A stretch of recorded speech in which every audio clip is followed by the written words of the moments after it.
আসসালামু আলাইকুম ওয়া রাহমাতুল্লাহি ওয়া বারাকাতুহু।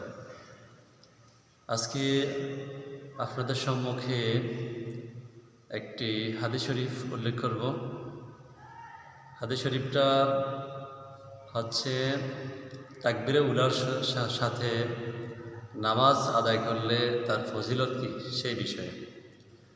হযরত আনাস রাদিয়াল্লাহু তাআলা আনহু হতে বর্ণিত, রাসূল সাল্লাল্লাহু আলাইহি ওয়াসাল্লাম ইরশাদ করেছেন, যে ব্যক্তি ৪০ দিন একাধারে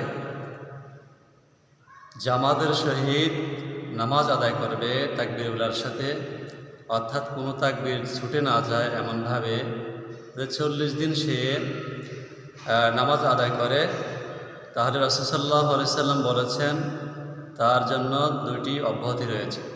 এক নম্বর হচ্ছে সে জাহান্নামের আগুন থেকে অব্যাহতি পাবে, দুই নম্বর হচ্ছে সে মুনাফিকি থেকে অব্যাহতি পাবে। সুবহানাল্লাহ। আল্লাহ তাআলা আমাদেরকে আমল করার তৌফিক দান।